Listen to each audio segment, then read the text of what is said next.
Hi, everybody. Welcome to Burning Bridges. I'm Holly. Hi, I'm Taylor.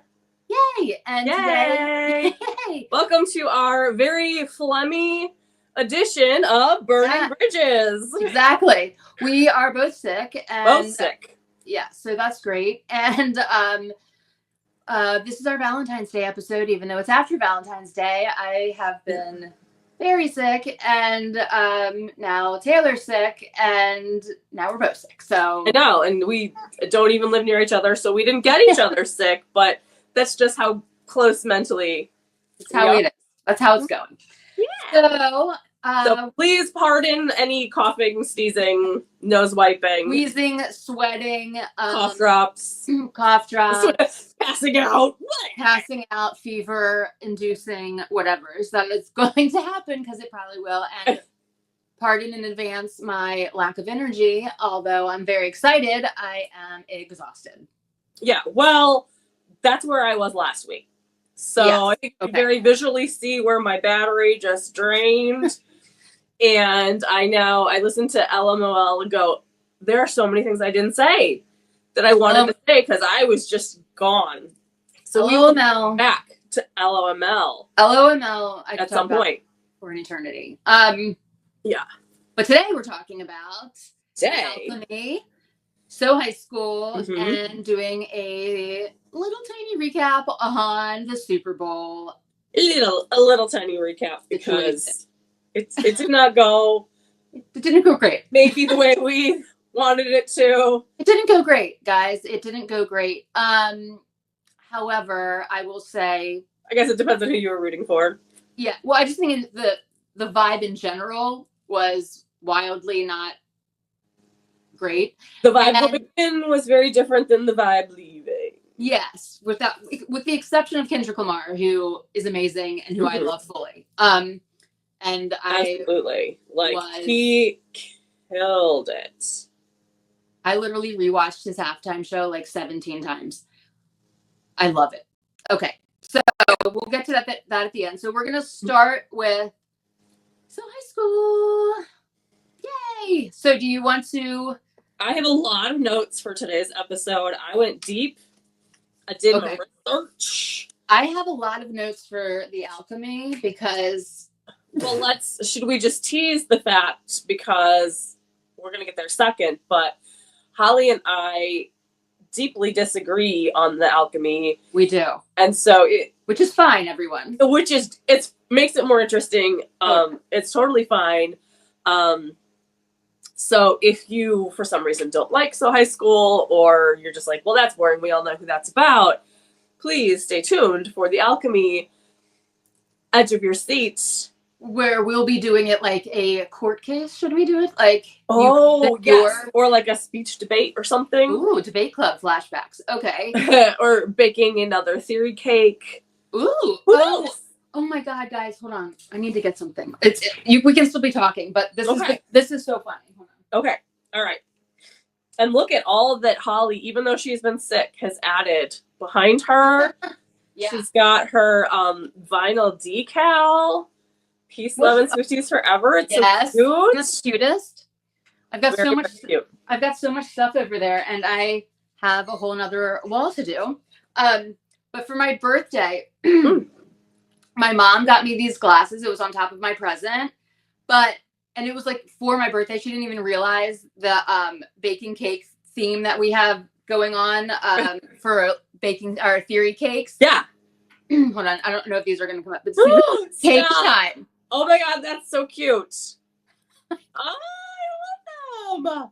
So do I.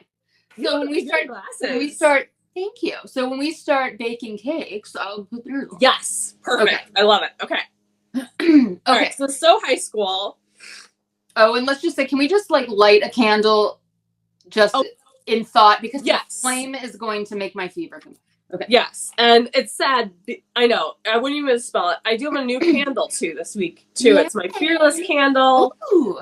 I know I haven't even really smelled it, but to be honest, I wouldn't be able to smell it because I'm so congested. So we are just spiritually burning our candles, lighting our candles. We are lighting it up, up. But yeah, Yes. Neither of us, I think, can really tolerate. I can't tolerate a flame. A candle right now. I can't. I really can't. Okay. Like, I'm already sweating profusely. Okay, so. And the only reason I'm not is because I have a fan on me, so. I should turn my little fan on, but it makes a really annoying sound.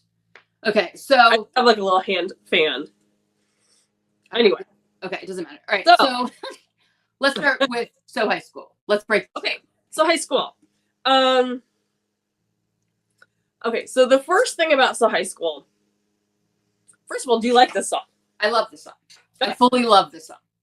It's an amazingly fun song. It's incredibly awesome. The only thing I don't love about this song. Okay. She's got the breathy voice.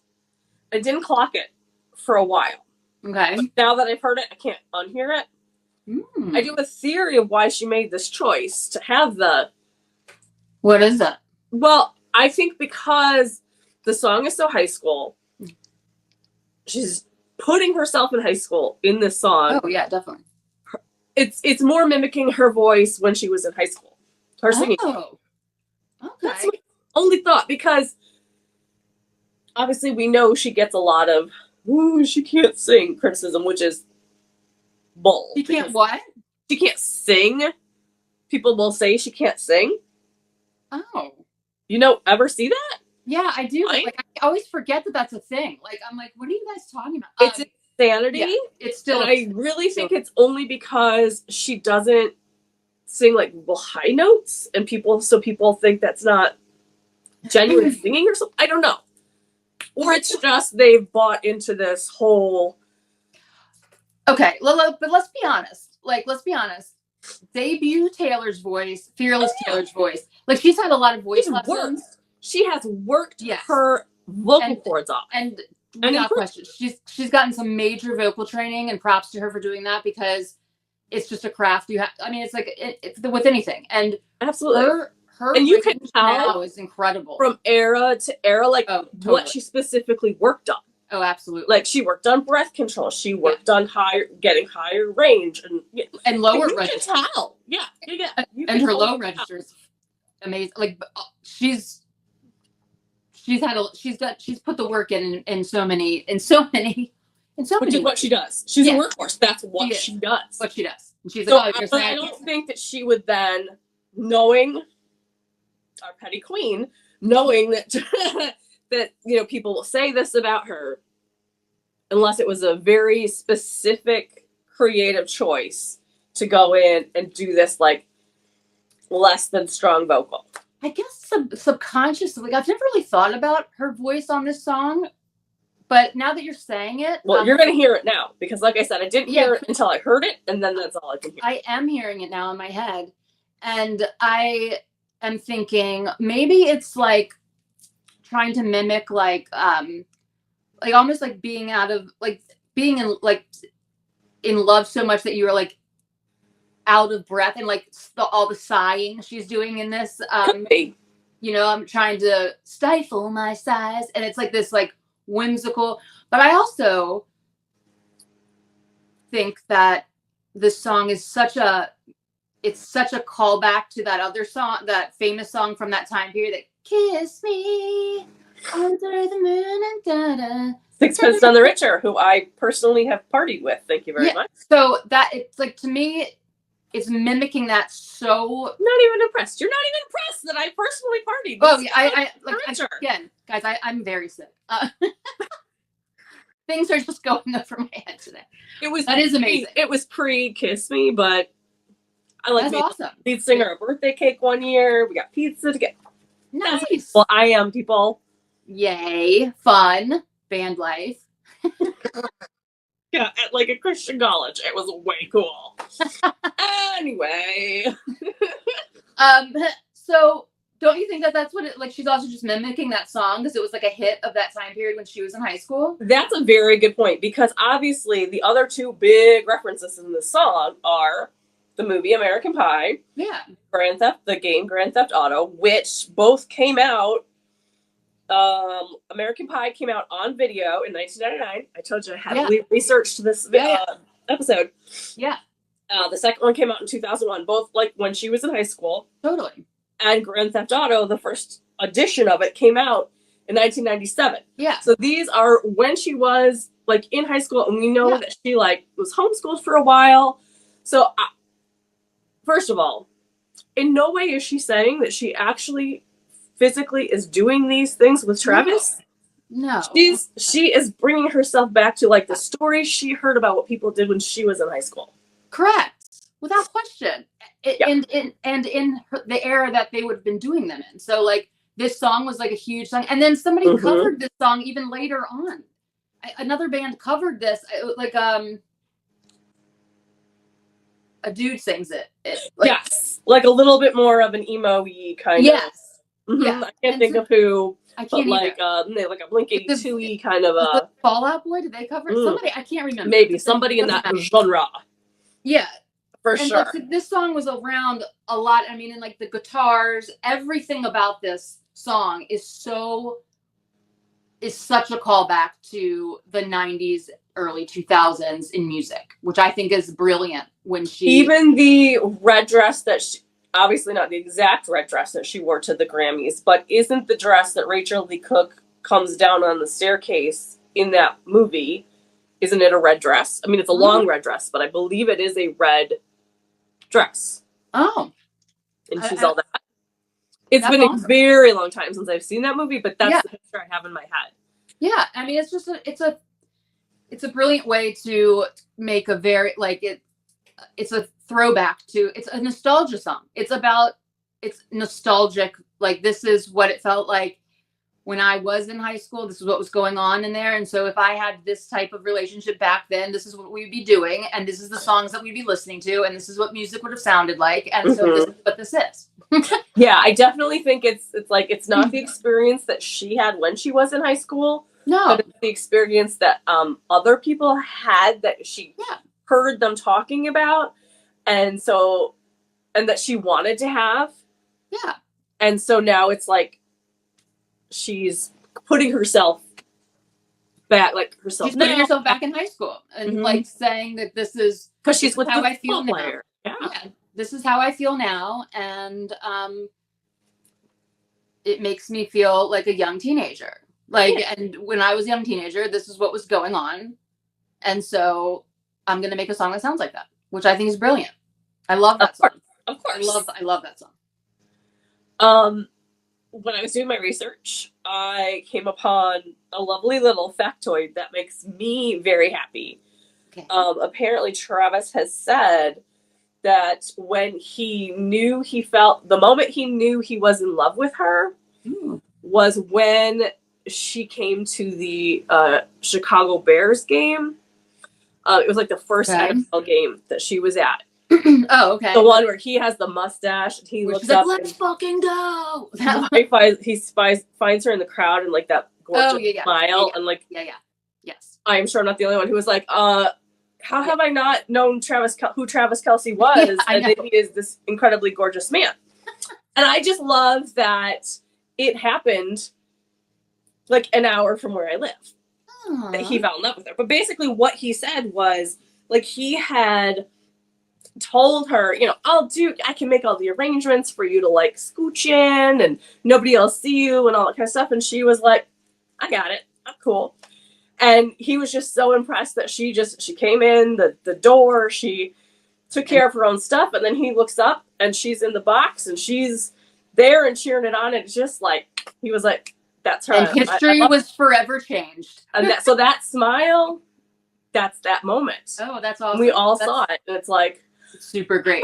I've also seen video clips where like after he like notices her, he like tells other people, like the other team members, and they all like start turning up and like pointing up, and they're like, "Holy shit!" Like Taylor Swift's here. Yeah, but I bet it was more like, "That's my baby girl." Yeah, but like the other players were like, "Damn," which must have been super cool for them. Mm-hmm. And yeah, so I truly love the song, and I love how she threw in the "Marry, Kiss or Kill Me" thing from the interview that he did about. Which I went back and watched. Back and watched that interview. And for anybody who doesn't know that reference or has not seen the interview, what it was back when he was doing that dating show, which was a while ago. He was very young. Yeah. He had a reporter who, like, instead of the marry, fuck, kill, she made it PG and did the marry, kiss, kill. And he was uncomfortable. He did not want to play this game. And, like, he said he hated it. But she's a reporter. She's, like, you know, doing her job, whatever. Like, I mean, he wasn't mean about it. She wasn't, like, mean about it or anything like that. She wasn't inappropriate. She was just doing her job. Right. And so she gave him Katy Perry, Ariana Grande, and Taylor Swift. Right. And he said he would kill Ariana Grande, kiss Taylor, and marry Katy Perry. Bad decision-making skills. Bad decision-making skills, except, like, first of all, the kiss is the PG version of the bang, right? Yeah. So, like, yeah, I mean, he didn't say he wanted to kill her. Like, I mean... Yeah, I'm just saying that if I was going to be stuck... He gave him a bit of an impossible choice. Oh, right? I don't know. Not in my world, because I would never in 1,000 billion, 13,000 years ever marry Katy Perry under any circumstance. I wouldn't either, but of course, also you have to think about the fact that this was 10 years ago, maybe. I know, but even still, I've always been, like, annoyed. Like, I know, me too, annoyed. But he's a guy, and she's got a banging body, and, like, you know. Whatever. Yeah, whatever. I'm just saying.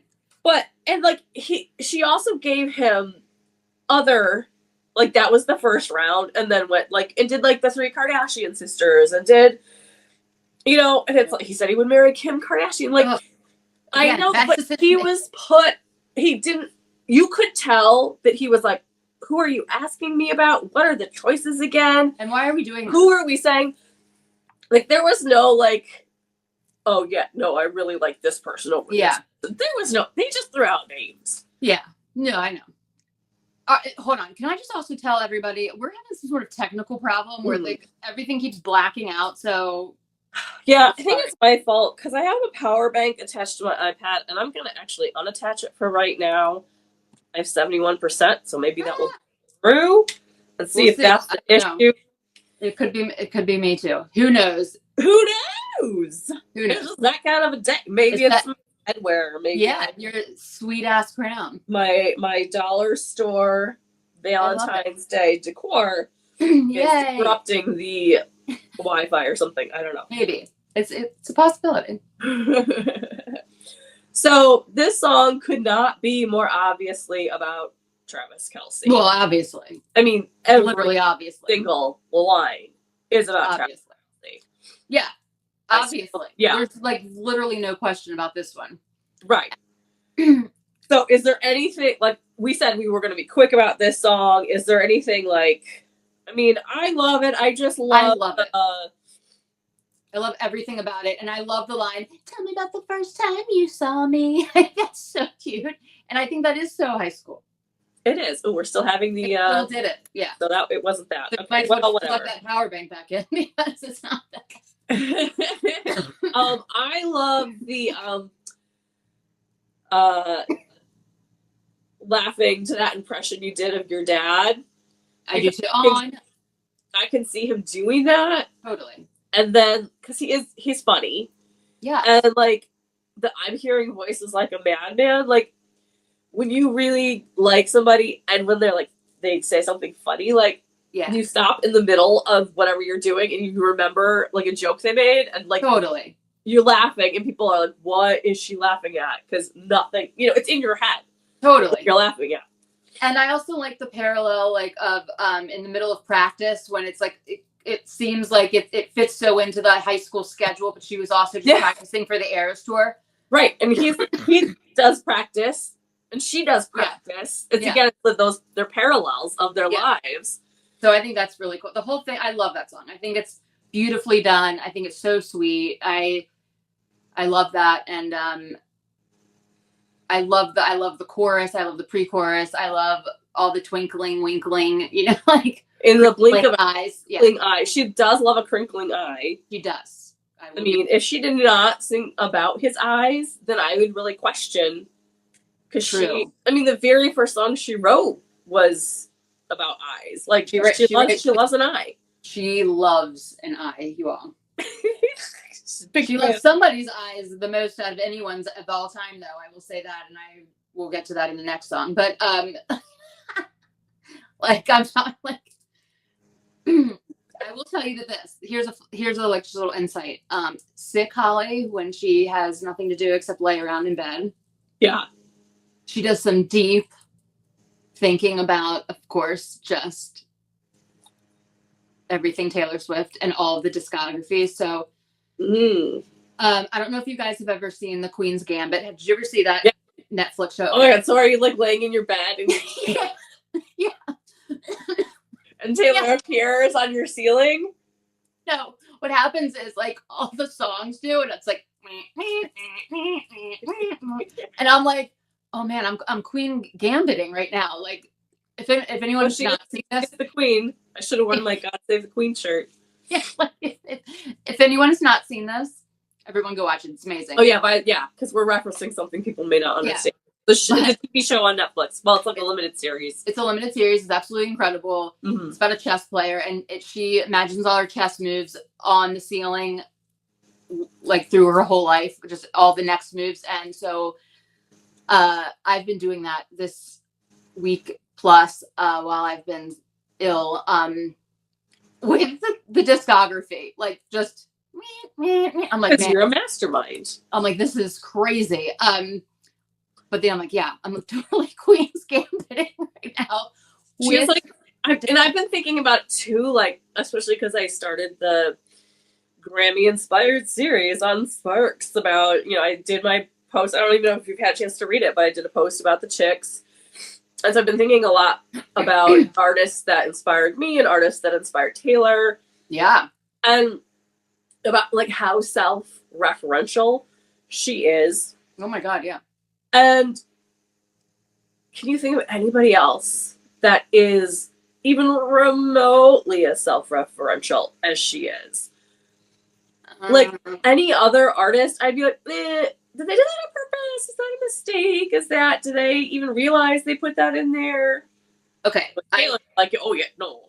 There's no coincidences. There's very few. No one has really done it to her level of fame, but Kendrick Lamar is one that has done that for his Easter eggs and layering and deeper meanings are incredible. I'm a huge Kendrick Lamar fan. So, if anyone wants to go look into his work, it's highly it's very autobiographical and completely layered and Easter eggy.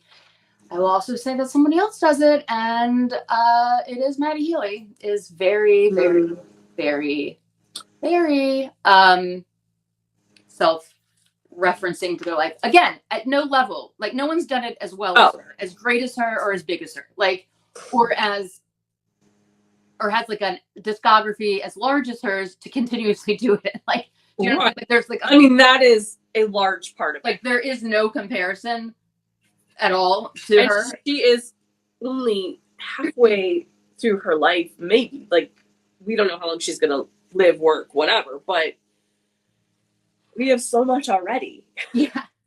It's pretty wild. And like when you think about it. It is. And a bunch of like weird things have happened to me lately with her work, just because like when I get downtime like this, I just like I'm like, what can I think about? Oh, I know. Like, my favorite thing to think about, So I'm going to show you, because are we getting into The Alchemist now? Yeah. We got there on my notes. I have to show you something. This is what I'm going to reveal part of the Archives Day, the Swiftie verse. Okay. Perfect. So these are the albums that I like when I was thinking about the Alchemy, that I had to just dig into my notes. Okay. I get it. That's my notebook is full of all of this. Here's Folklore. Oh my God. Hold on. This was the one that surprised me because I forgot how crazy I wrote for midnight. Whoa. Now, are you typing it on the computer and then printing it up? Some of them are just handwritten. Okay. They're like just when I have TTP. Wow. Yeah, TTP is going to be like the biggest. Yeah. Biggest one, I think. And these are like just your theories, or you're like, do you have like, tell us your thought process, Holly. Like, do you have like a tab for each song? I do. I have, and this is my new one called Timelines, which I've now trying to mesh it all together. Well, like anytime like I hear something, like when I listen to her albums for the first time, like I just like write things that just come to my mind that either like draw me back to other songs that she has written, or just questions I have, or like where does this fit in, or like what story is she like telling. So like I just like write all these, like I just write all that out, and then as I continue to explore the albums, I just try to answer all of my own questions, and then just keep writing. I just could keep writing notes on stuff, and when like things pop up that I like will have forgotten, or I recall, and I'm like, oh, I wonder if this is in my, in my, let's just say Midnights, because I've been really obsessing over Midnights lately, because it's such an interesting album in retro. It is. We just had the 2-year anniversary of her playing Anti-Hero with 1975 for the first time. Yeah, and so that I went beautiful like mirror ball dress. Yes, and I went back and read a lot of my Midnights notes, and they're very fascinating because it plays into the Alchemy. All right, so anyway. Okay, so I'm gonna let you go first. Should we do this like first verse back and forth, like what we think this means, and then just go through the song? Well, first, should we state like what we think the song is about, just right up front? Like you state yours and I'll state mine, and then I don't know. I think it's about Travis. I think it's about Maddie. Okay, I think you're wrong. I think I'm right. I have in this essay. Yeah, I will prove. Okay. That the Alchemy is about Travis Kelce. Okay, I'll prove that it's about Maddie Healy. Period. You're wrong. I'm not. Okay, I'm fully first of all, because I'm always like aware of what the haterade is saying on the socials. Oh, about she needs. Okay, there were a lot of people who were like, "That's not even what alchemy means. Alchemy just okay." You dummies. Alchemy is, I literally looked up the definition, even though I know in my head meat what alchemy is. I looked it up because people just don't want to think that she's as smart as she is. It is, first of all, a seemingly magical process of transformation, creation, or combination. Yeah. It is the medieval forerunner to chemistry. That's what it's chemistry. It's basically like they were concerned. They wanted to try to make gold. They wanted to try to make everything into gold. Yeah. They were trying to like find other ways to make gold besides just digging for gold. Right. That's what it is. But it's like or to prolong life, because they've always been looking for, but the wellness script is long and it is deep. Yeah. And it's like alchemy is basically like turning things that aren't gold into gold when you combine them together in like a sort of also magical kind of. Yeah, it's a power or process that changes or transforms something in a mysterious or impressive way. An alchemist is someone who transforms things for the better. So there's a couple different definitions, but regardless of what definition you want to take, it's chemistry.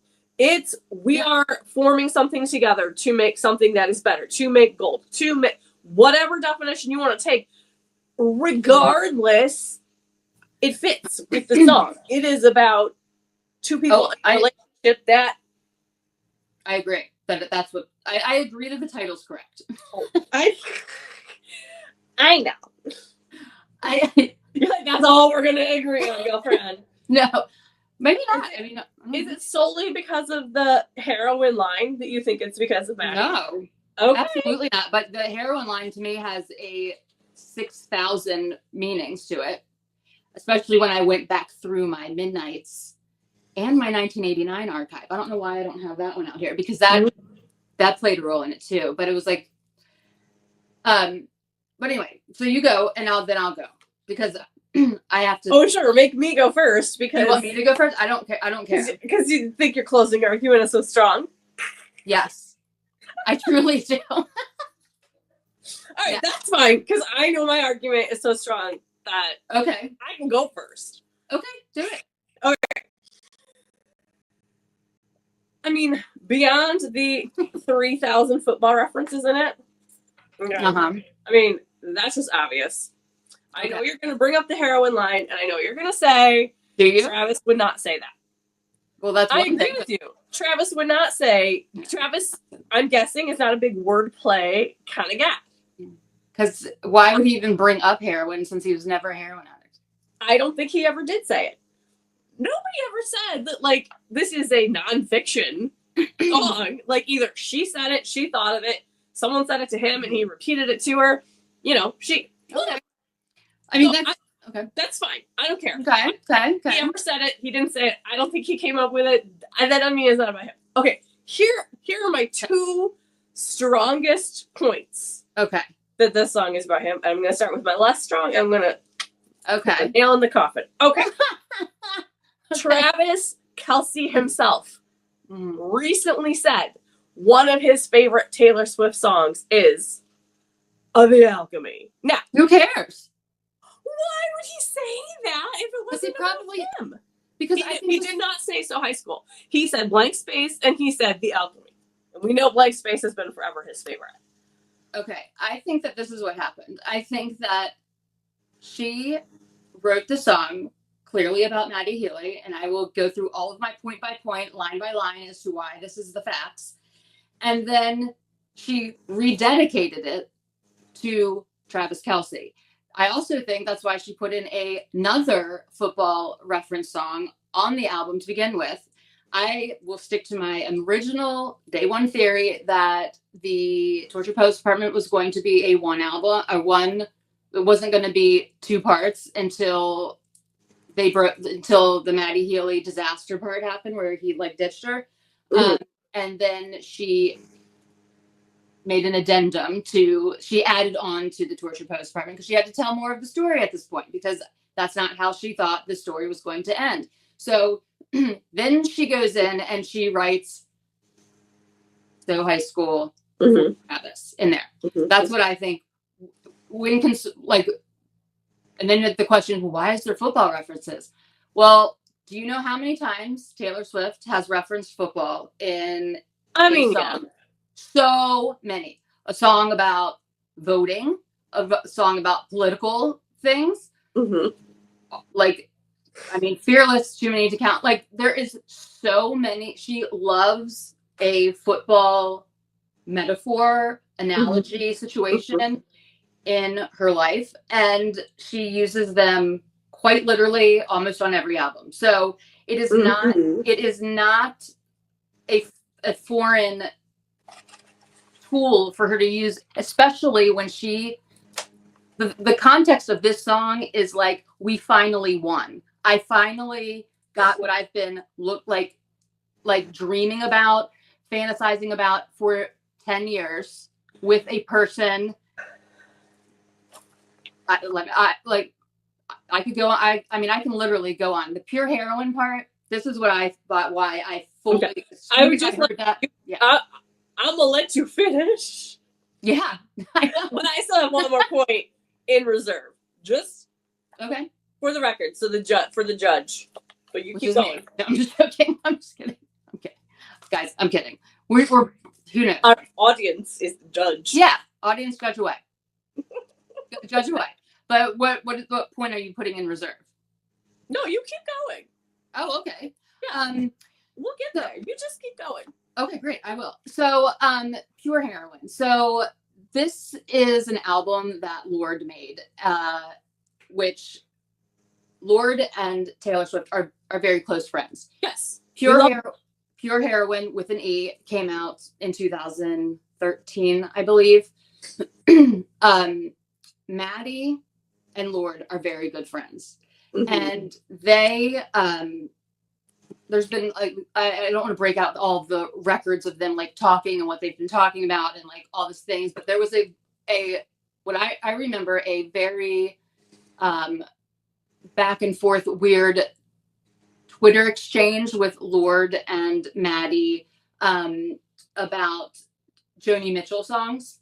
Okay. So in that this is all important because this is also the time that Taylor met Maddie Healy during this era of time.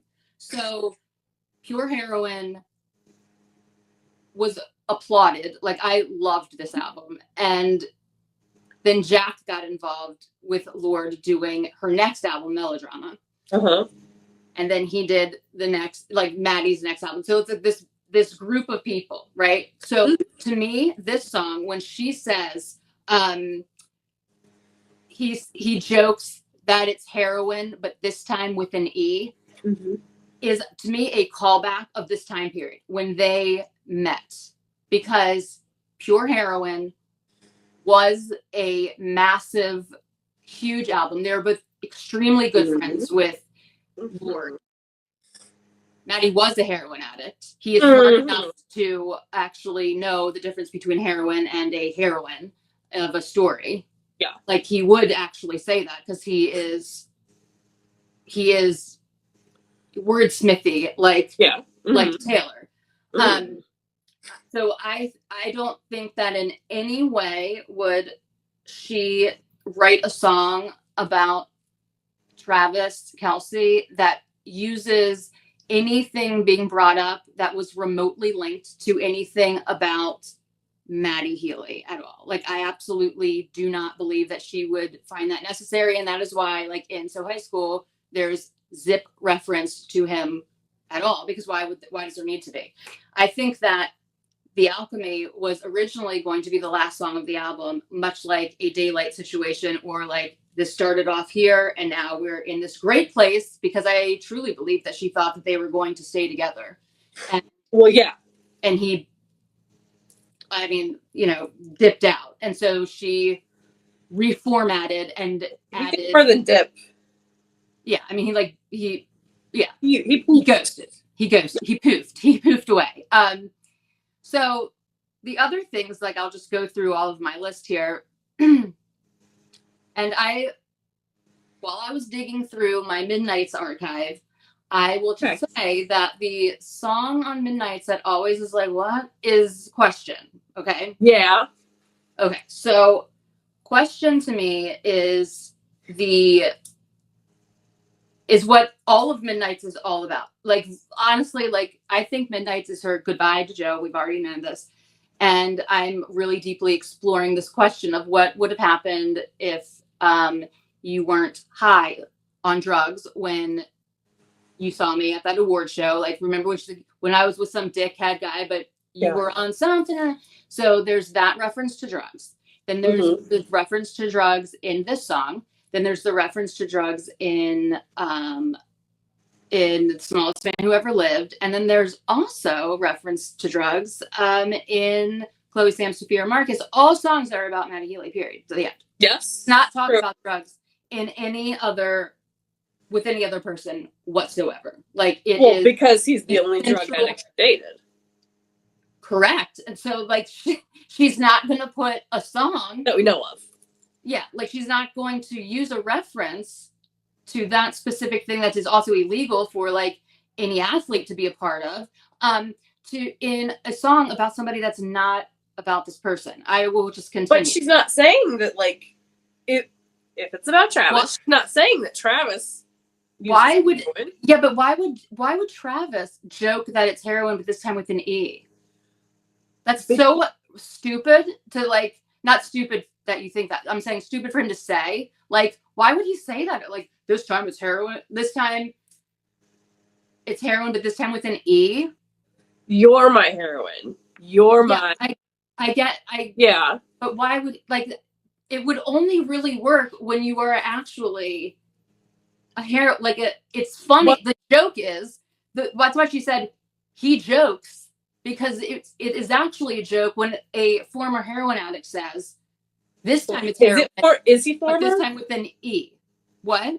Is he a former addict? It doesn't matter. He's the only one that we know of on the record. Right, but I'm just saying, like, or did heroin, and that's hence why it's like a actually jokey. Like it's like that's why that joke would make sense. Like if Travis Kelce would go Taylor, this time it's heroin, but this time with an E, I'd be like, that's not funny. Especially because this person just ripped my heart apart. Right. Well, again, I don't really think he said it. I think somebody else said it, and she's attributing it maybe to him in this song. But so we don't know why Maddie left. But I think drugs is probably a problem. Like I think drugs, like again, exactly. Like he wasn't clean and he lied about it. He couldn't resist the heroin drug. Travis, him saying like all these other. I'm not going to explain it right because my brain is cloudy, but it makes sense to like.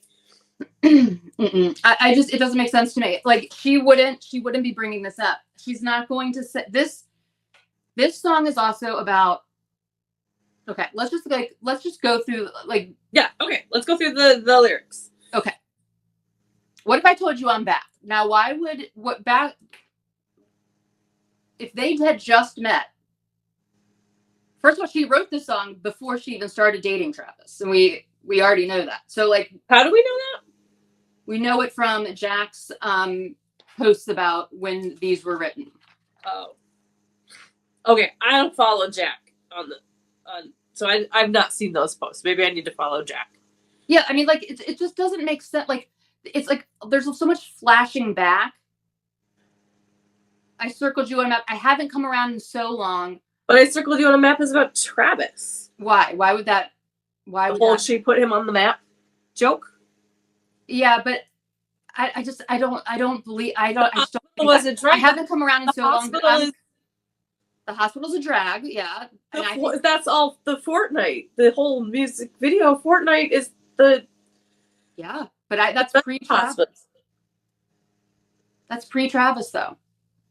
I think it's Maddie. That's what I'm saying. The hospital was a drag. Maddie was the drag, and now I'm with you, Travis. Who this song is about? No. Travis. No, what I'm saying is the hospital. In my head, the hospital is Joe, and Fortnite is her and Maddie. It's like, are you giving me gang symbol? Her and Maddie. And I'm throwing up gang signs, everyone. I haven't come around in so long, but I'm coming back so strong. We have been plotting this for, like, you've been in my life for a very long time, and this is like our only opportunity of time where this is actually going to win. Like where we're going to like actually be able to do this. I will give you that the first verse is Maddie coded. Okay, I will acquiesce to that point. Okay. Especially this happens only apparently the website agrees. This happens once every few lifetimes. That's very Maddie coded. I agree with you. But why is that Maddie coded? In my head, it's like because it reminds me of Question, where it's meteor strike. Several times. Where it was like Joe was once in a lifetime, and then Maddie became, especially like in Down Bad, and it's everything cosmic. It's everything. It's otherworldly. It's more than once in a lifetime. We are more than soulmates. Blah, blah, blah, blah, blah, blah. So would you say that it's a work of magic and a form of alchemy? No. Yes. I'm saying the first verse. I will acquiesce. Could be Maddie coded. I think could have been what she was working on before she met Hunky Travis. I think that this happens once every few lifetimes is the callback to is everything just second best after that meteor strike? Because meteor strikes only happen once every few lifetimes. Yeah, okay. You cannot be talking about that song too much because I'm going to start crying. About Question? Yeah. Why? Because it gets you emotional? Yeah. Okay. Well, Okay. Well, I think I think that's a Maddie song. Without question. Yeah. Okay. I never would have. I don't think I've ever met anyone who cries in question. Yay! I'm so glad that I'm the most broken one that you know. Oh. No, why would it be broken? I just think that that's cool. Okay. So. Okay, but okay. Do you want me to? Okay. I feel okay. I'm gonna take this off because I can't. Parts of my head, like it's just too much. No, it's not. Okay. Keep going. I can't. I gotta compose myself. Okay, I'll just continue. So I circled you on a map. I think this is just because like they've been tracking each other for so long. They've been like putting each other in songs. They've been tracking she hasn't come around in so long, but now she's coming back way strong. It's like, this is our moment. This is how it's going to work. And then touchdown, call the amateurs and cut him from the team. Like, this is like, he was dating everyone. We all know this, that he dated a flurry of people. Like, get all them out of the way. Ditch all these clowns. Get the crown, which is also like, oh no, that's Joe. Wait. It's also like, once your queen has come, you treat her like an also ran. Okay. I'm the one to beat, right? I'm the one to beat, right? Like, we are in the same industry. Like, ditch all these people. It's me. So boom. Because the sign on your heart says it's still reserved for me. And we all know, maybe not, but Maddie Healy has a tattoo on his heart that says true love with two hands holding it. So what? Yeah. Wait, he has a hand heart on his heart? No, he has a heart, and then like two hands are holding. It's like more. I didn't know that. That's new. That's new evidence, Your Honor. In my 1989 binder. So I told you everything I've learned about Maddie Healy has been against my will. And now I have to picture him without his shirt on. Thank you. Do you want me to? I will. No, I don't want to see it. That's this. So sign on my heart. I want to picture Travis Kelce without his shirt on. Thank you very much. Where it just says true love. It's like, that's what she's. The sign on your heart says it's still reserved for me. I am your true love. Okay. I'm losing this argument. I never been against you. Yes, listen, sparklers, vote for me. Vote for your friend Taylor. Oh my God. Look, this is the problem though. Like, I've been an obsessed Swiftie for like 18 years. Like, there's shit in my archive that like, it's just, honestly, it's like, I don't even, I mean, look at these binders. What kind of insanity is this, guys? I just have a little notebook. You didn't even need the notebook I sent you. You didn't even need it. You have binders. You don't have anything written in it because you have binders. I do have binders. I just have these cookie mad woman notes. That's all I have. I have a Tay Voodoo page. Yeah. I've got binders of shit. Can I just point out, because you know that part of what I was doing during recovery was watching every single video on Taylor's YouTube channel. And I started at the beginning, which was rough because it was a long time ago that those started. Lots has changed. I never realized this because you watch stuff out of order. Yeah. He's wearing a giant snake pendant in the Shake It Off video. That's way before Snakegate.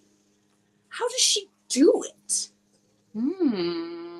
But that cannot be a planned Easter egg. Because that was way before the snake thing happened. Never noticed the snake in the 1989 video. I noticed something. Yay! Yeah. No, when she's with the twerkers, and she's got like all the gold chains and the cut off denim and like the leopard print. Right. She's got a giant snake pendant. And earlier, and this is something for a whole nother time, is whatever happened to Kelly Pickler, because they were tight. Like, she's in the Only When I'm With You video. Like, they were besties. And then a lot of people have come and gone. There's a lot of people have come and gone. Yeah. And I have a theory about that. But yeah, that's for another video. Yes. Kelly Pickler got a little baby snake. And Taylor is like holding the baby snake. And this is like debut Fearless time. Yeah. So. What? It's wild. No, it's wild. I could go into like all of the things that have happened with her and Maddie that leads me to this exact moment where I believe that the Alchemy is truly it was going to be her We Won song. It's a winning song. It's about we won. It is. We won this. And now I get to finally like show the world this cosmic love that I have, that this out of world crazy magic alchemy situation that I've been trying to meld together for years. It's all finally arrived at this moment, and now everything doesn't feel like second place. I'm gonna need to put on your glasses for a second because I just came up with a theory. It's time for us to bake cake, baby. It's time to bake some cakes. What if this song is not about Travis or Maddie? It is about Dr. Taylor Allison Swift. No, and she is saying that all the stuff that happened with all the boys she's loved before, alchemized into who she is now to love Maddie, because I'm sort of siding with you that I think this song was half written with Maddie in mind and half written with Travis in mind. Like some of the other songs on TTPD where they're like not straightforward about one person or another. So we could say maybe this song is about two people. But maybe it's really about her and who she had to alchemize to be in order to be the person that could be in the relationship that she is in now. I think that... Put frosting on the cake, baby. Well, but see, here's the thing, though. I don't think that, though. I think that I really just don't think that. Take your glasses off, then. I think that this is truly, like, how she thought it was going to be. So I think this is, like, the saddest song. Any part of this song is about Travis. Not one syllable of this song is about Travis. No, and I'll tell you why. I'll go further. Well, I will present more of my discovery. I think that in the weird world that we live in, where you were just talking about the snakes, and it all like sort of came like, Hey Voodoo. It did with this song also, because she ended up dating a football player, and it just happens to be like fit this metaphor, and that is why she played it. She manifested it. I don't think she made it. I just was like, wow, this metaphor is working out great. And so now that I am dating a football player and I really am into this relationship, everything's going great, I'm going to have to actually write another song that differentiates from this song so fully and is so obviously about Travis that there is like zero chance anyone could ever think it's about anyone else at all, period. And so then she wrote high school to be like, Your Honor, I would like to humbly submit. I didn't even get all my points. I'm sorry. I apologize. Go ahead. Okay. I have my closing argument, but go ahead. Okay, look. You still have points. I thought we kind of got through all the words, all the lyrics, but okay. No, because I also, like in I Hate It Here, where she brings up my eternal consolation prize. It's like, how in this one she's like, I am the prize. In the Alchemy, she is like, they come running, get the trophy, but you just come running to me because she is the prize. Like this song is about them getting together, and like this is what she thought. It's like they're yay, this is how I'm going to close this album, because these two tortured poets finally alchemized and now we're together. And it's like this meteor strike once every few lifetimes. I'm going to throw in Snow in the Beach is a Maddie reference of what Light in the Sky. That's my least favorite song, so you can have that. I don't care. But it's like, you know, was that like light? What did she say? Was that you in the sky, unbeknownst to me? Like, it's like all this cosmic love. Yeah.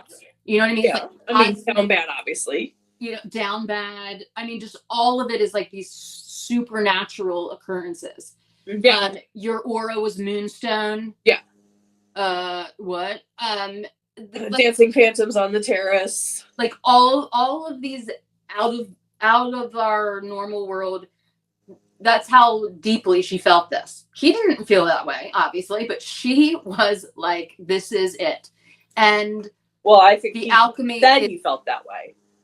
What? He led her to believe that he yes. Oh, yeah. 100. Yeah. Again, another one. I think Cowboy Like Me totally is Maddie Healy. Oh, yeah. Without question. Yeah. Yeah. But this is like when she was thinking that this is working out. Like this because I truly in my heart believe that the rollout for Tortured Poets was supposed to be completely different. It was going to be like a completely different vibe. Well, she wasn't even with. She wasn't. Was she with Maddie when she announced it at the Grammys? No, she was already with Travis. She's already with Travis? I thought she was like in between. She was already with Travis. Okay, actually, okay, nope, that makes sense with my albatross theory, which we will, pin in for later. Okay, but yeah, like I think this is just her, like, and like all those blokes on the benches, like she's using this word because he's British and her last boyfriend was British. Yeah, but the blokes could be Joe and Maddie. They wouldn't be warming the benches still if they were over. Do you know what I mean? I think that the thing, her last like 4 boyfriends were all British. Yeah. If we just go backwards. It's like the last. She loves a London boy. She loves a London boy. Which so it's like. I still love a London boy. I love that song. I know, me too. I love that song. All right, in my scooter. Yeah, I know. I love that. But yeah, so like basically. The minute I heard the heroin line, though, I'm like, well, Maddie Healy. First of all, it felt like a Maddie Healy song. This happens only once every few lifetimes. If you play this song and then play Down Bad right after it, it's like a whole, you're like, oh my God. Like, this is before, and then Down Bad is right when he broke up with her. They go so well together. You're like, because yeah, it's like. I really want to know how she picked. I mean, in general, I want to know how she picks the order of the songs, but really for Tortured Poets, I would like to know because they feel very, out of place, like in order, like in a timeline at first, and then it's like gets blown to smithereens. Yeah, and then it's like what? Completely not.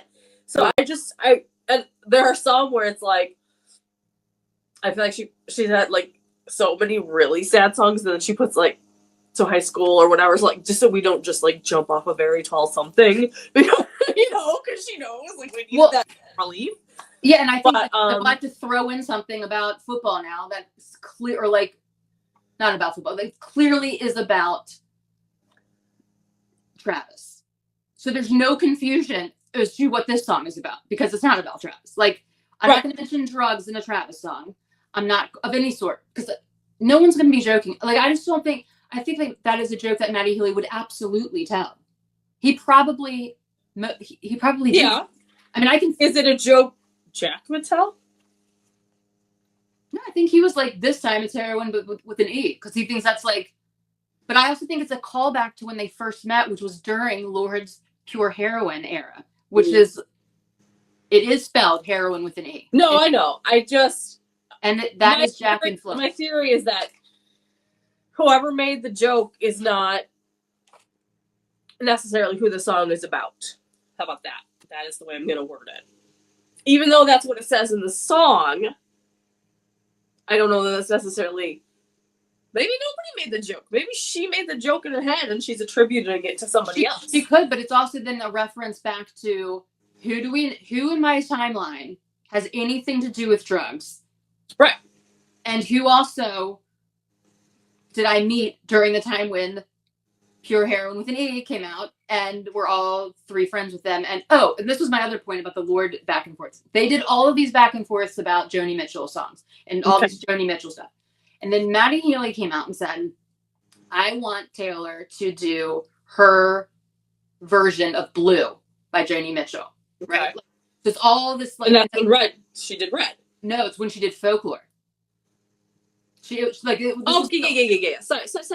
yeah. That doesn't make any sense that it would be Red. Yeah. And so, all... But she did do Red because she loved Blue so much. That's... she named it Red.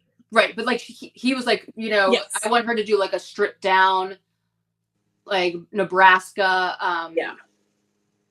Joni Mitchell type of Bruce Springsteen-esque, just stripped down thing. A folk and album. She did it. Mm-hmm. And Cardigan, she, in her that crazy state that she was in, was I love you. This song's about you. You know who you are. She sings Cardigan, right? Yeah. He sings what song is he about you, and then he has the opener to his tour. Question is on it. The opening playlist. Question. Oh. And it's this. It's all these meteor strikes. They weren't subtle, were they? Oh no, they were not. I mean, during the time we did, it's you don't put it all together, but then it's when they started saying one's for you. Well, yeah. And then when she made that whole thing, I have no more questions. Everything is makes sense in my life. Everything is perfect. As happy as I've ever been. She played Question right after that. Anyway, I think that this is the answer to Question. This is how Question is her let's talk about some things, dude. Let's chat. I do have some questions, and let's revisit this with the Alchemy. Let's end it off with Down Bad, and then all of the rest of them is the reflecting. This is the work of somebody who told me they were the love of my life, or that I was the love of their life, and lied. This is the work of a con man, probably like me, and counterfeit everything. It's just this, but once your queen has come, you treat her like an also-ran. And this is ditch the clowns, get the crown, baby. I'm the one to beat. The prize is me. You now everything is second best after that meteor strike. There is no eternal consolation prize yet. She's happy. This song, she's truly we won. We get to show the world this now. This crazy shit that I've had going on with this person for 10 years. I get to showcase it. And then it's over. Then it's now she's walking around stranded and safe and stranded, naked and alone, going, I need to talk about this, but everyone thinks I'm crazy when I mention you, Mm-hmm. Mm-hmm. Yeah. But this really was an alchemy moment for her. And the sign on your heart, true love, heart, 2 hands. Come on. Because that doesn't make sense. It doesn't really make sense when you just listen to it. The sign on your heart says it's still reserved for me, reserved for true love. Well, okay, but my interpretation of that part of the song is that he obviously talked about Travis talked about her and being interested in her before meeting her. He tried to give her his number on the friendship bracelet. Right. But would that elicit something of you? What if I told you we're cool? That child's play back in school is forgiven under my... What is that? Kiss Kill Me. That's the child. I feel like that's all of the childish shit that they have gone through. This is like in my head, a long history, Rick. Remember all that shit that we did back like 10 years ago and all this back and forth we've been playing? And I haven't come around in so long, but I'm making my comeback to where I belong. My comeback. Like, I've been here before. We've done this dance before. And now I'm coming back, and this is like, it's finally gonna work out. Right. Or it could be the child's play could be playing a stupid game like Marry, Kiss, or Kill Me and answering it's for Harry and not me.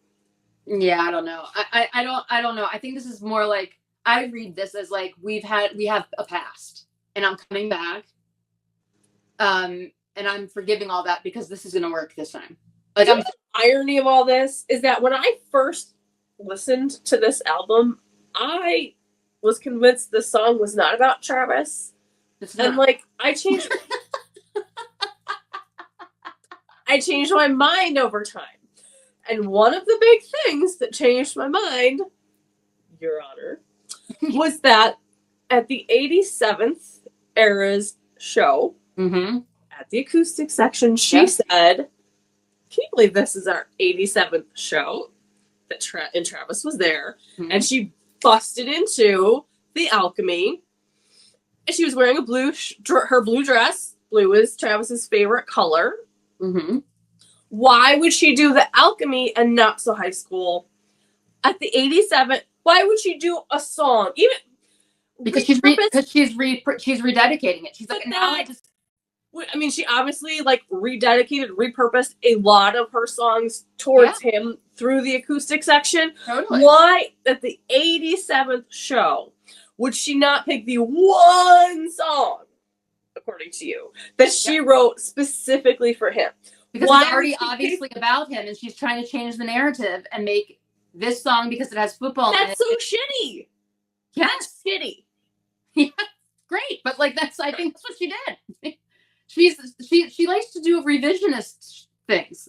She's like, I would rather this be about you.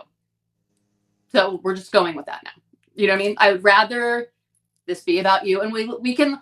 Here's what I think. I think Travis heard it and thought it was about him, and she just went with it, and she's like, oh yeah, like that's literally what if you want to ask like my true, I think he's like, oh my God, this is about me, and instead of her being like, no, she's like, yeah, but it's obviously not.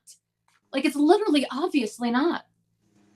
It's like, when did you say any of this, and why would this make any sense? I don't like that. I know. I mean, but it's like true. I mean, like, I feel like he's probably like, touchdown, this is about me. And she's like, yep. Cool. So is this one, buddy. And just, let's just go there. But like, honestly, like, all a lie. It's all built on a lie, Holly. Well, it's not. She's just like, I think.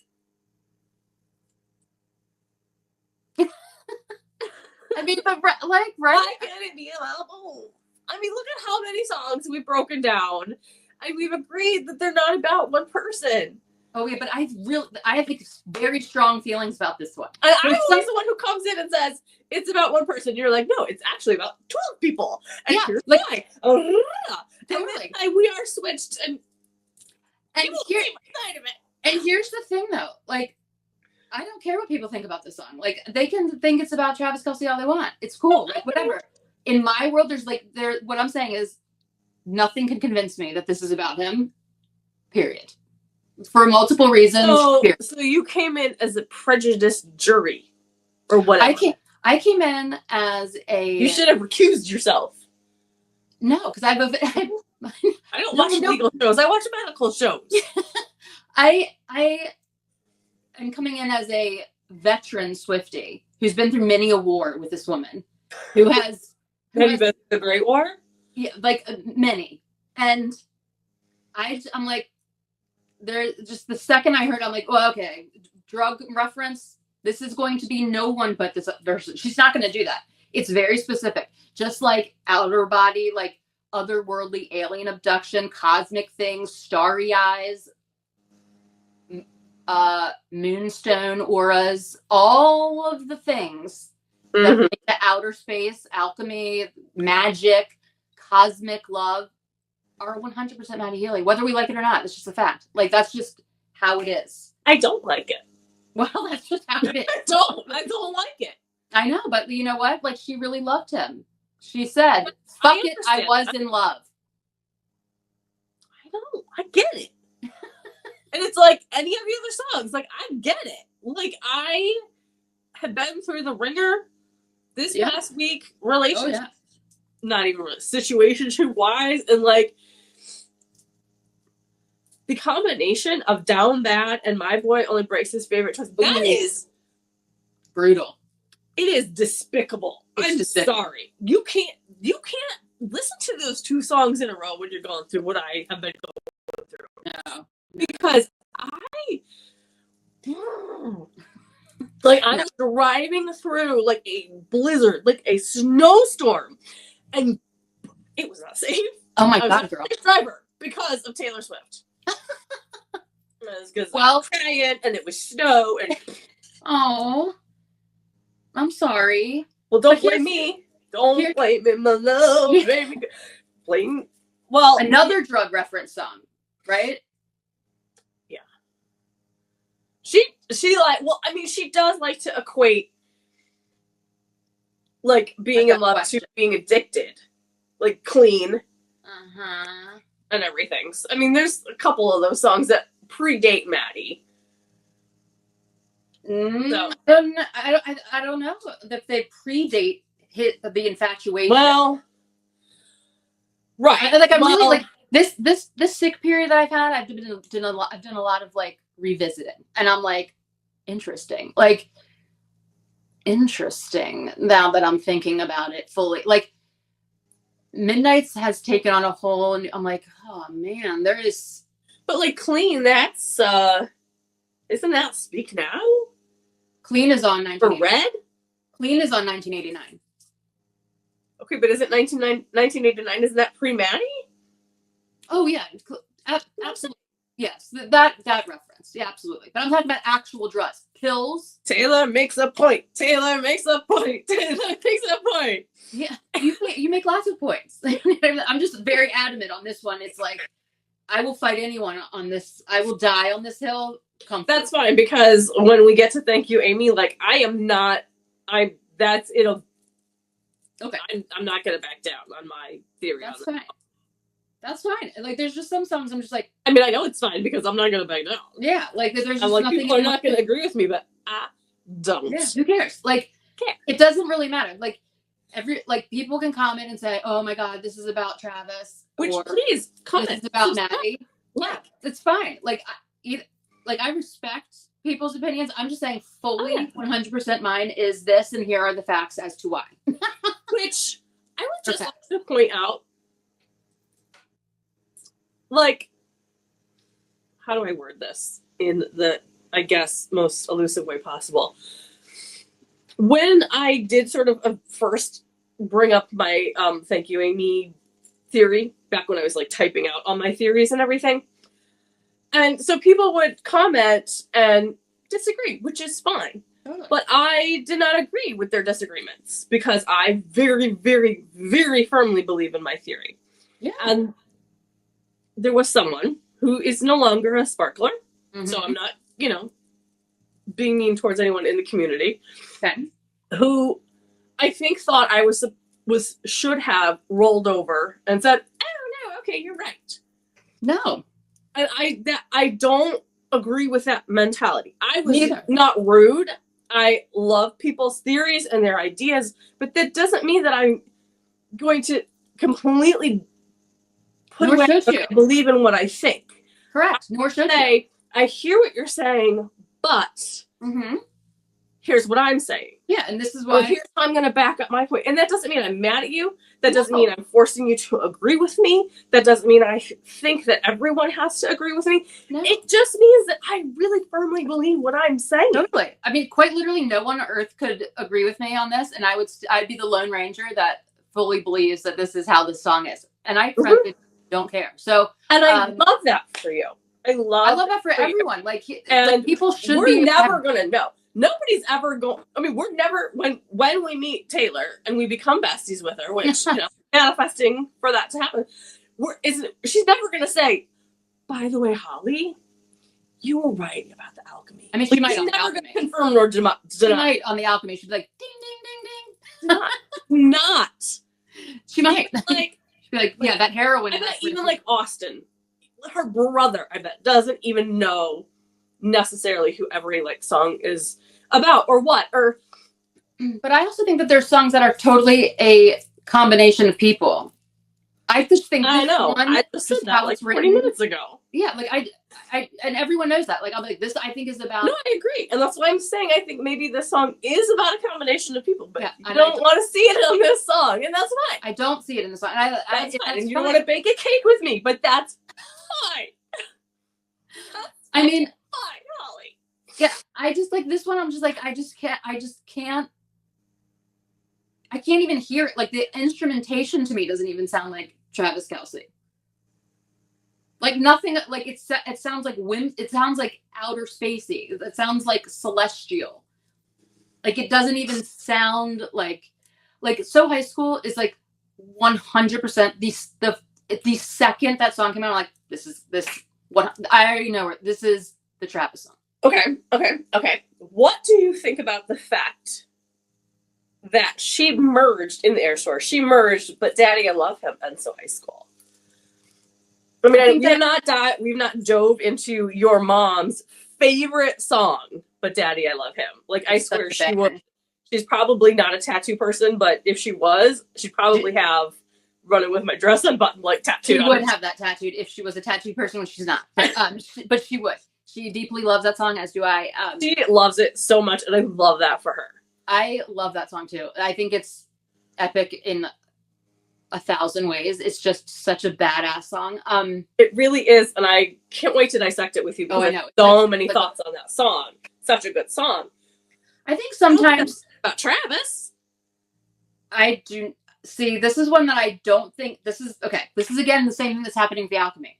That it is not about Travis, but she has adopted it. She's adopted it. Like, she has rededicated it. Okay. It's a rededication. And I think, I feel like I do think that the last stanza is a little Travis-y. Could be Travis-y. It could be both of them. The last stanza of which song are we talking about? But Daddy, I Love Him. Yeah. It could, I do think that's a Maddie song also. Yeah, no, I know. The rededication works with him too, because it's like a new relationship. See, it's timing. This is the other thing I forgot to mention. It's like the timing of when these things happen has allowed it to be rededicated in a way that makes sense. Like, she on purpose played the Alchemy when he was there. Obviously, because to reframe it in everybody else's minds. Yes, it's a revision. Like, I'm going to play it so we all make these connections. So but I fell for it, Taylor Swift. Yeah, like let's not be. It says touchdown. It refers to football. I really wish this wasn't about that person that ghosted me, and I have somebody that this song could fit, and we are happy. So let's just throw it. But it wasn't written about him, and he probably heard it. And you know what? Here's what I know about Travis Kelce, which is very little. Yeah. He's gorgeous. Mm-hmm. I don't think he cares. I think because that's how he is. He rolls with it. And he would be like, you know what? I'll take it. I like fun. It's about football. I like football. Let's go. That's how he would be. And that was the end of it. Or he heard it and was like, football, yes, it's about me. And she was like, sure, we'll go with that. I don't love that mental imagery in my head of my canon of their relationship as much, but you never know. I mean, we don't know. We're not there. Yeah, and like this album, my head canon is fun. Your head canon is your head canon, and that's what it is. And yeah, I mean, again, I think she was like, well, I'll play this while he's here, and we'll just reframe it. But when we think about when this song was really written, and the circumstances, now, can you tell? Yeah. and the circumstances that have led up to this situation and the imagery she's using and like the other songs on the album, it's like, oh, this is wow, this is what you really thought was like when he showed up at that first Eras tour. Maddie, this is the shit that was playing in her head. Like, we have done it. He's here. You know what I mean? Like, this is going to be so great.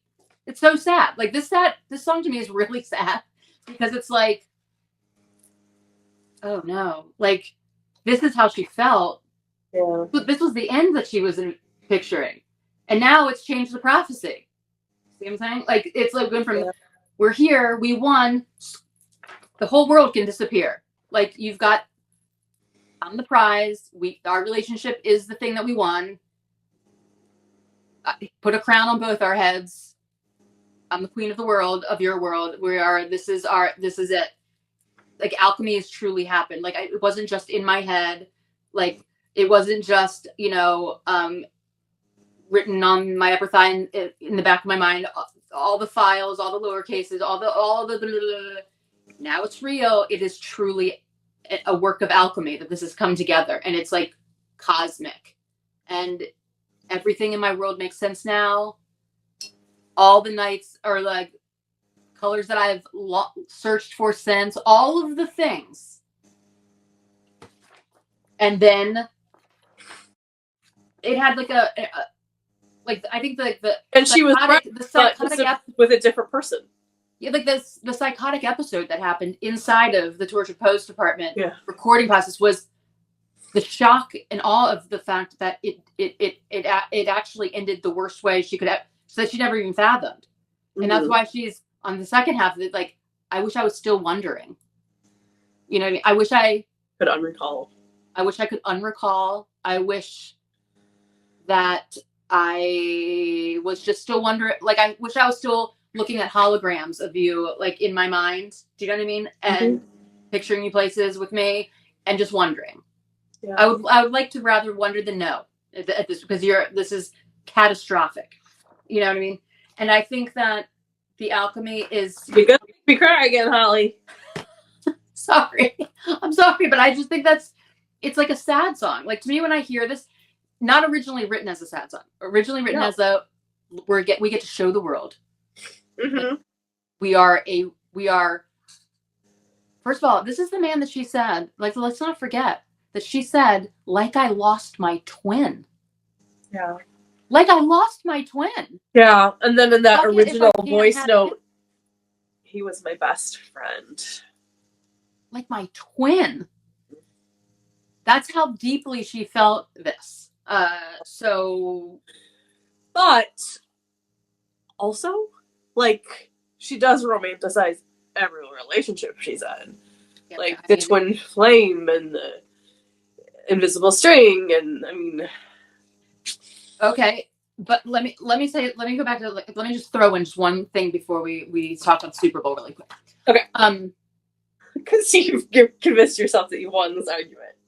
Oh, in my head, yeah, absolutely. Like, there's no other, like, I mean, shall I get out? Okay, I would like to say, I would like to say, my final, whatever, is that you can tell like we're both sick because we're like losing our vocabulary. Yeah. I think it's about both of them. Like, I do think maybe she did repurpose it, or maybe she rewrote part of it for him or whatever.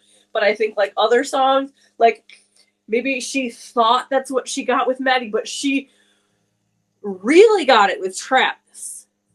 And so it's like, she kind of tabooed it, she kind of manifested it, just with a different person. She just didn't realize there was somebody out there who could really give it to her that wasn't Maddie Healy. This song to me is 100% Maddie, the end. Like, you said that. It's just, that's it. Like, and it is truly great that she has found someone that makes her happy, you know? But this was like we did it. I'm coming back. I'm fresh out the slammer. I'm out of the hospital. It was all a big bummer. we finally get to do this, and I'm so excited about it. And this is truly like what I've been searching for since you painted all my nights, all those colors. All right, there's 4 cents. Okay, and also go down that road, young lady. Also, yeah. Also, like I would like bring in illicit affairs in this. Also, so I feel. Oh like yeah, for all of it. All of it culminates into the Alchemy. Like we did it. It all merged all together. I've come back to you. We've been circling each other. Our can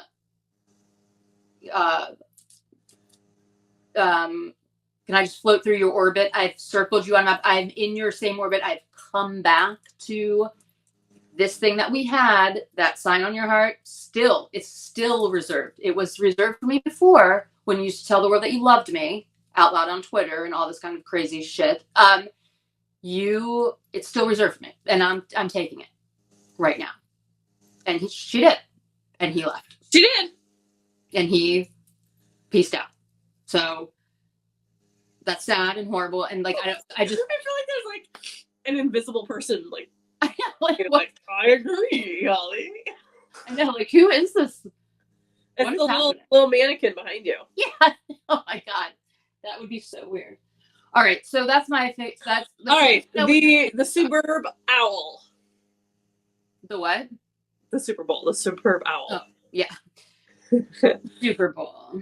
Really, win of the day. Super Bowl. Post Super Bowl is really. We don't care about the game.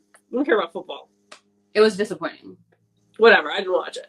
It was horrible. There's just the whole everything surrounding it and everything about it, except for Kendrick Lamar's incredible halftime performance. Everything else I was less amused. I wasn't amused. I was not amused. I have some questions for you. Oh. First of all, yeah. I would like an honest assessment, 10 out of 10. How did you rate Travis's disco stew outfit? 0. Did not like the sparkly bliss? I did not. I didn't like it. I hated it. It was a 0. I love that he takes fashion risks. A lot of times I kind of don't get it, but that was one to not take. This was bad. It was bad. It was hideous. Sorry, Trav. It was awful. Everything about it, awful. Hated it. Made it especially worse with how the night ended. Yeah. Like that suit have pissed me off even more. A backup blouse. Yeah. As someone on Instagram said, that's not I won't take credit for that, but it cracked me TF. Yeah.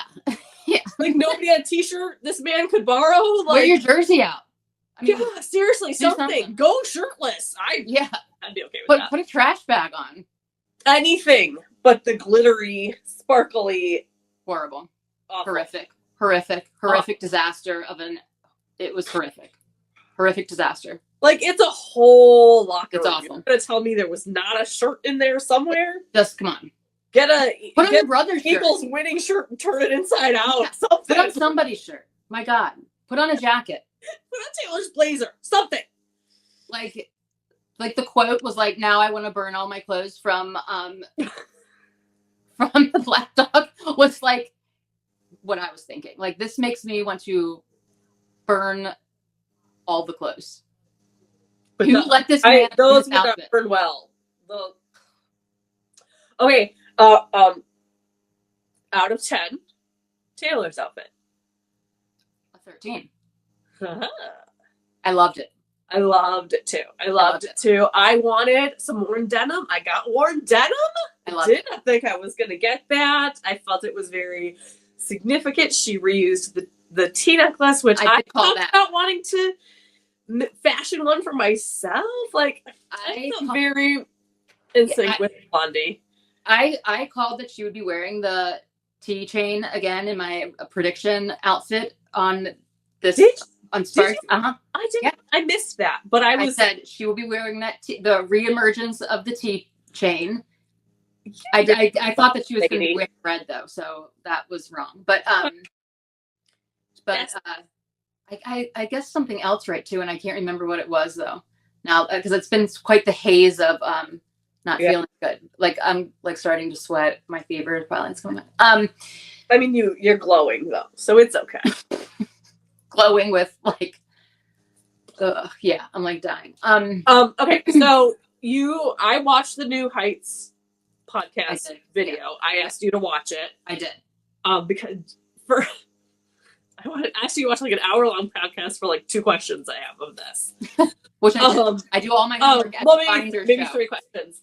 Well, first of all, and I had this discussion with my best friend, whose boyfriend is very like Jason Kelce, like the bear-looking person. Okay. But if you had to choose, you were like legally obligated to choose. You have to be with either Jason Kelce or Travis Kelce. Oh God. Oops. Would you choose? There's not a thrice. There's no third choices. Your man is not a choice.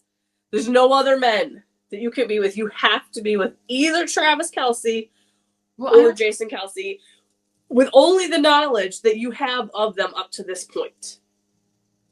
Who would you pick? I don't know. It's like a this or that. I know. I understand. I'm just bewildered because I wouldn't choose either of them. You have to. The judge decreed it thus. I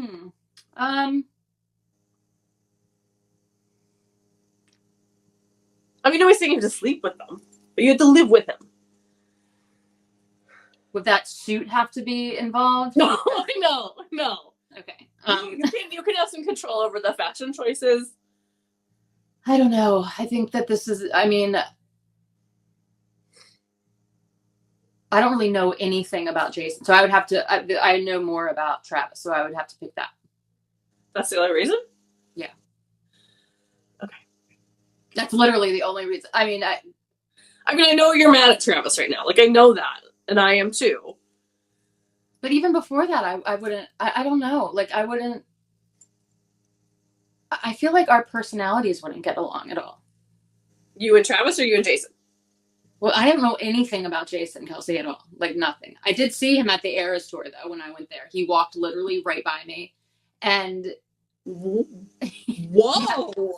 And I was like... So you have inhaled Kelciness? Yeah. I was like, this person's extremely tall. Oh, really? Okay. Yes. And that was like... What about just, like, from a physical standpoint? Like, who do you find more attractive? Travis or Jason? Well, I mean... Are you like a bear kind of gal, or are you like a pretty boy kind of gal? I'm like a mental type of person. Like, I like minds. Okay, well then neither. Like, you know what I'm saying? Like, I apologize. Like, artist minds. Like, I like create... Yeah.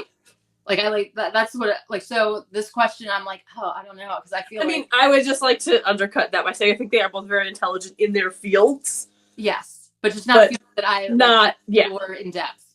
Yeah. You're going to sit and talk like lanes and blocking and. Yeah. I'd be like, oh my God. Tight ending and such. Yeah. I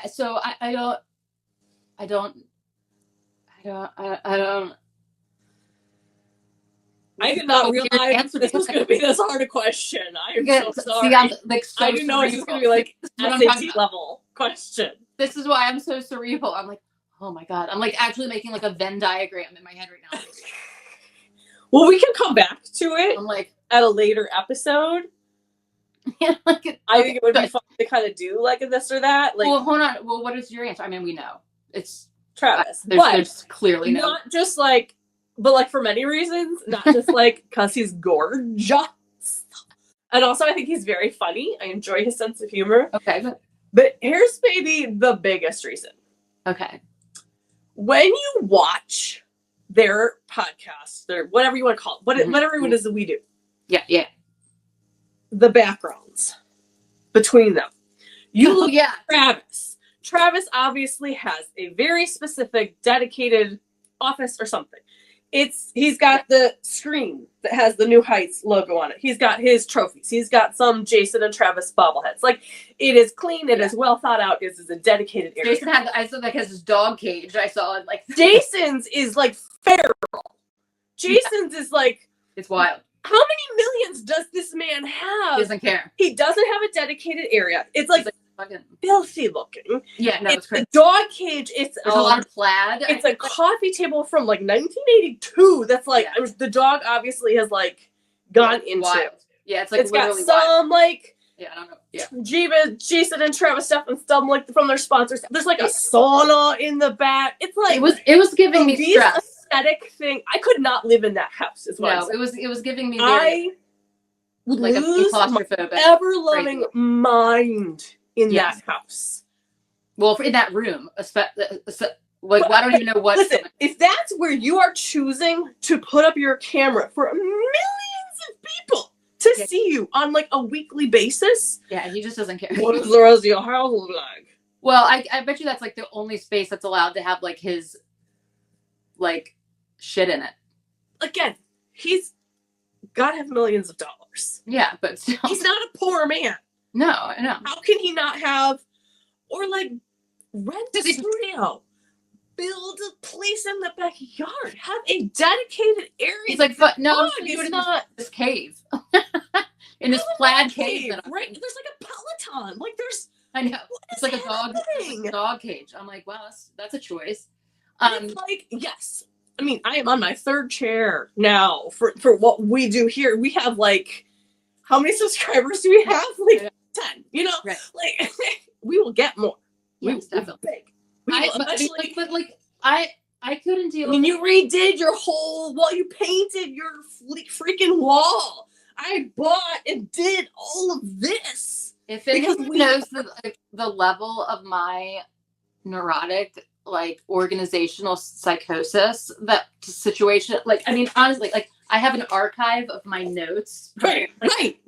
I like that basement would never exist in my world. If it's a basement, we don't know.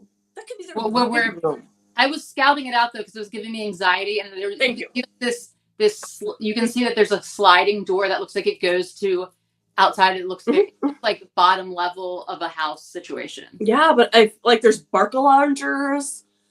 I'm like, it might be a garage. Maybe it's some sort of garage. I don't think so. I don't know what the hell. I don't know what it is. I mean, there's like a big TV. There's like it's wild. It's a man cave, is what it is. It's a man cave. And like this is my bedroom. Okay, so my bed is like over here. You can't see it, but like I sit in my bed and I look at this wall. And like I just redid like all of this. Like, how can it look better on camera? Right. I think about these things. Right. And not everybody has to be that way. But it's like he doesn't give a shit. I could not live in that house. I would lose it. I mean, if that might be his own separate building that he just puts all his shit in. You know? I mean, he's like, I mean. When I saw him at the Eras tour, though, I mean, I literally walked right by him, and he was holding one of his kids. I was stunned at how tall this person was, and also how Travis has got to be how Viking 7 feet tall. He looked, I mean, basically, like he looked like a Viking in real life. I was like, what? I'm like, this person's like very sharp angles. Like his beard looked very old in real life. Like it was very I'm like, this is an extremely tall person that's very has very defining features. He was and that is surprising. They were like, oh my god, Jason Kelce. I'm like, oh really? I'm like, I never ever would have people didn't start screaming and freaking out about it. This is how, again, because I am invested so fully into the tailor of it all that I've also made this discovery, like, again, with myself, while I've been sick. It's like, I frankly, like, honestly don't even care who she's dating ever. Like, it's never really ever affected me. I only care about how that's why I was never, like, that's why I'm, like, catching up on the lore. Yeah, I mean, I didn't care. I did not give I've always known about it, but I just also just don't care what happens. Like, because I know that it's going to lead to, like, really good music or her happiness or what, you know what I mean? Like, either way, like, as a fan, like, it will feed her creatively. And so I win. Well, and that's what we both said after the Grammys. Like, yeah, she got shut out, but she still won. Come back harder. Which, okay, that reminds me of my other point from the podcast. Oh, yeah. What is it? Same person, different font, which is kind of the joke that goes around about Travis and Taylor, is that watching Travis discussing the loss at the Super Bowl and kind of like where his head was at that point reminded me so much of watching Miss Americana and the part where Taylor had found out that Reputation had not been nominated for any Grammys. Yes. And it was like just that, the same demeanor, the same defeat, the same already, and him saying like he still to this day relives every moment of the first Super Bowl he was in that they lost, like which was how many years ago? Yeah, like, he is the level of professional, the level of obsessiveness of all of that. She is with her music. He is with football. Well, yeah, I mean, he's an elite athlete, and you're right that absolutely they sounded very similar. I'm wondering, like, now that you said that, like, I wonder if she gave him the playbook of how to respond in public to this. Like, say this. So, but I will say that what caught me off, like, the thing that I noticed the most from that episode that you told me to watch was the zero mention of her whatsoever. Even placing his mom in the thing. Like, which cracked me up when he's like, I tossed mom over. Yeah. I just found I found that very interesting. Like the zero mention. I don't. And he kept saying the loved ones and family members instead of. It was almost like. It was odd to me. Like it was. But different. I wonder if it's because of like the fact that she got the booing. It was something. Maybe he changed. I don't know. I want to think the best of him. Something's changed. Swiftie alert. Something's changed. Like siren going off. Something's changed. Something's different. Something public facing is different. For sure. I don't know if maybe they're both like. If they both had like big losses, and so maybe they're both kind of just going back into their like little hidey holes, and hopefully they grow together through it and not apart. I kind of can see them both like people who need space to deal with this kind of stuff, and if it's. I think the NDA got advanced. Like I think that there's a stronger NDA involved. I don't know. Like there was like a purposeful, like it was intentionally like friends and family. Like okay, so Jason didn't even say like, would you throw me or your girlfriend off the cliff? He like said me or your mom or my mom, our mom. It was weird. Like it was actually odd. It was like a weird thing. It was weird.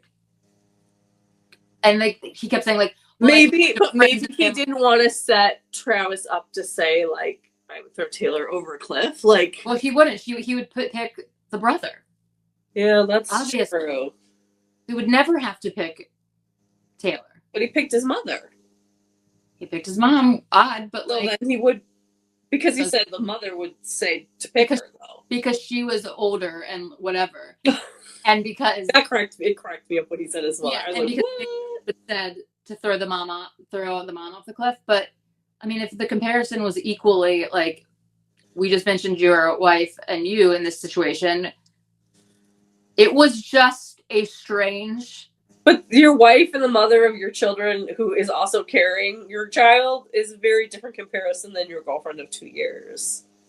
But that's super publicly faced. I'm just saying there's different possibilities. Yeah, so it's just you think there's like an NDA.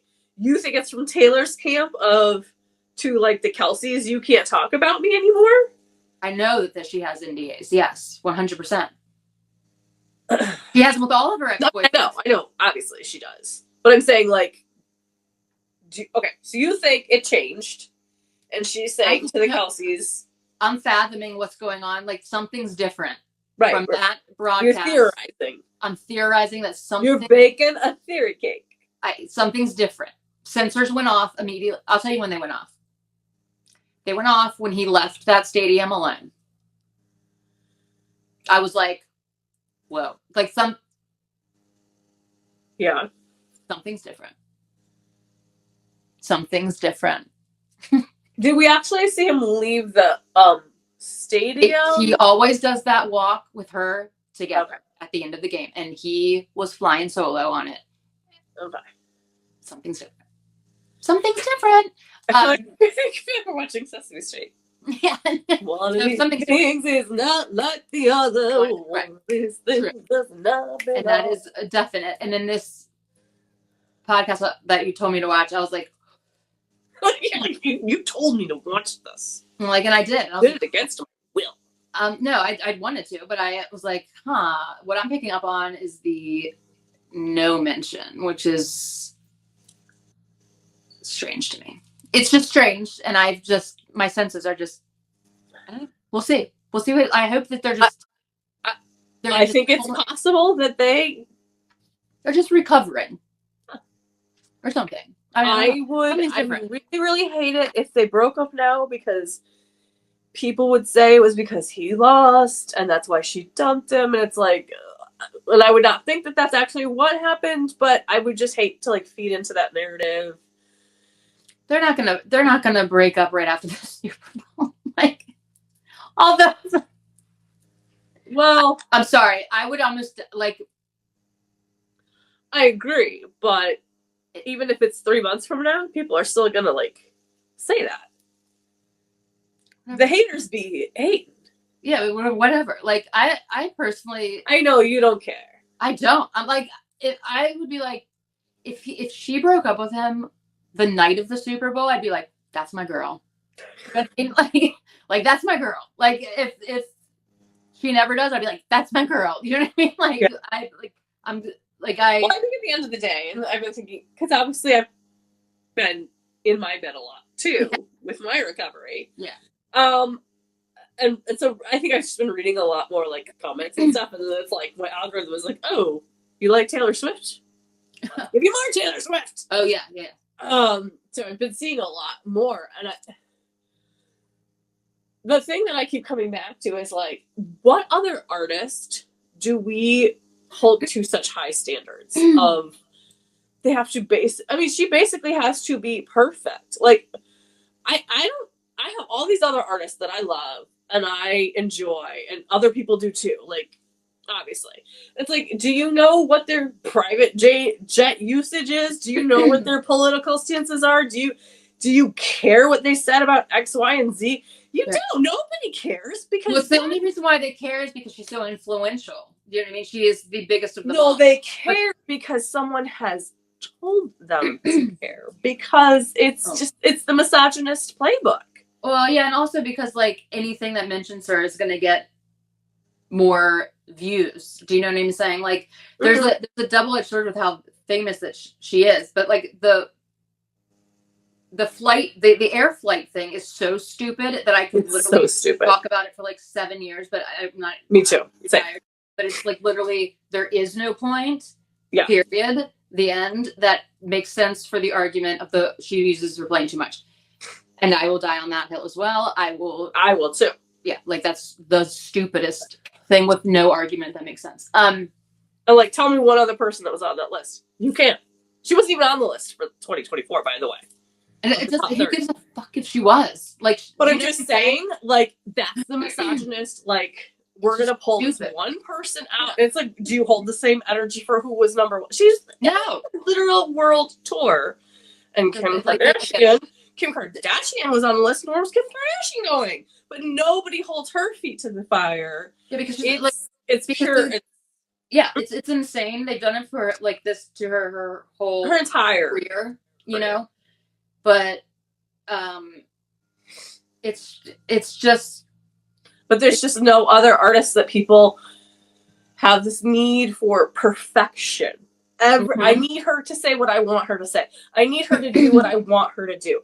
And she never does, though, and that's what's so great. It's that's the awesome part about it, and that's why Villain Taylor or Petty Taylor is my favorite Taylor, because it's when she really comes out and just savages everything. It's yes, Like, yes, I agree. And I love that. And it's like, that's why I can say, like, I don't agree with everything she does or she says or who she mingles with or whatever, but I don't need to.